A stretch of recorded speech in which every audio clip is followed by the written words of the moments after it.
Hi, I'm John and this is Foxlow Academy. Becoming a professional photographer literally changed my life. In today's video, I want to talk about some of the pros and cons of being self-employed. I came across a quote some years ago that was, "A salary is a bribe someone pays you to forget your dreams." And that really resonated with me personally. As someone who didn't really enjoy being employed, hadn't had a job that I was passionate about and that I loved, I knew that I wanted to be self-employed. So the things I'm talking about today aren't photography specific, they can be applied to any form of self-employment, but obviously as a professional photographer, that's the angle I'm going to be coming at this from. So I'm going to cover 5 reasons that being your own boss and being self-employed is brilliant. I'll touch on some of the negatives at the end of the video as well. If you enjoy these tips as we go, I'd love it if you could hit the like button, it really helps the channel. So the first benefit is that being self-employed and running your own business is fun, and it certainly should be. It's not to say it's not stressful at times. Certainly over the last 18 months with COVID and all these kind of things, it's presented its own challenges that wouldn't necessarily have applied in the same way if I were employed. We spend so much of our lives working that we really need to make sure that we're having fun while we're doing it. If there's any points during my career where I realise that I'm not having fun anymore, that's the point I realise that I need to change something. And usually what I'll do is sit down with a list and look at my realistic achievable goals. I'll put a link somewhere to that video that I made. If you're not having fun, it's time to sit, evaluate why, and see what you can change. Number 2 is the flexibility.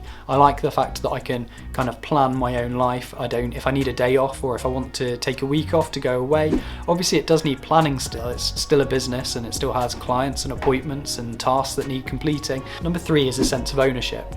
Now, as someone who is entirely impractical, I can't draw, I can't paint, I can't make things, I can't build things, and I can't fix things. However, I do have a sense of ownership over the business that I've created and the brand and the fact that my clients have an amazing experience and lovely photos. So having that sense of ownership is something that I really value. Number 4 is the financial reward. Being self-employed doesn't necessarily mean that you're going to make more money than someone who is employed, but what it does mean is that the financial rewards are directly related to your input. We've all been in jobs where we feel undervalued and we've worked really hard on something and we know that it's not really been valued in a personal way, but also financially you've still had the same pay packet at the end of the day. So that is a benefit of self-employment, is that you directly control the output. Number 5 is that it can be quite tax efficient. Obviously, when you're employed, you are taxed at source, as they say, so you get the same pay packet with the same amount of tax taken each month. When you're self-employed, you do have the benefit that there are certain things that you can take off your tax bill. It's always really important to speak to an accountant or someone who knows what they're doing to get any kind of tax advice. That's not what this is. It's just that self-employment can be more tax efficient than being employed. So we've covered some benefits of being self-employed. Let's have a look at some pitfalls or negative sides. Firstly, when you don't work, you don't get paid.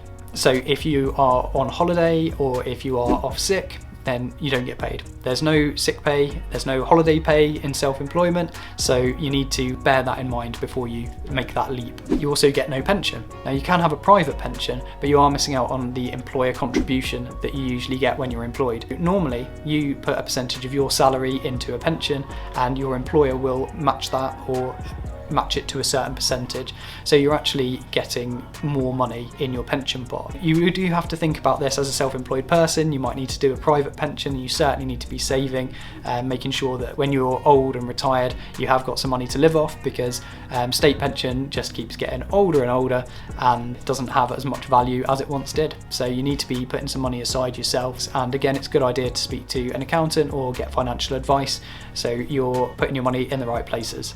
Everything starts and stops with you. So that can be quite stressful. It's also, a lot of these are the flip side of some of the positives. You have autonomy, you can be flexible, you can plan things yourself, but as soon as there's a problem, it's your problem to deal with. I don't know if I enjoy it necessarily. I don't know that I enjoy that I have to fix problems, but I do like the independence. Another point to consider, something that people talk about, is a lack of security, a lack of job security.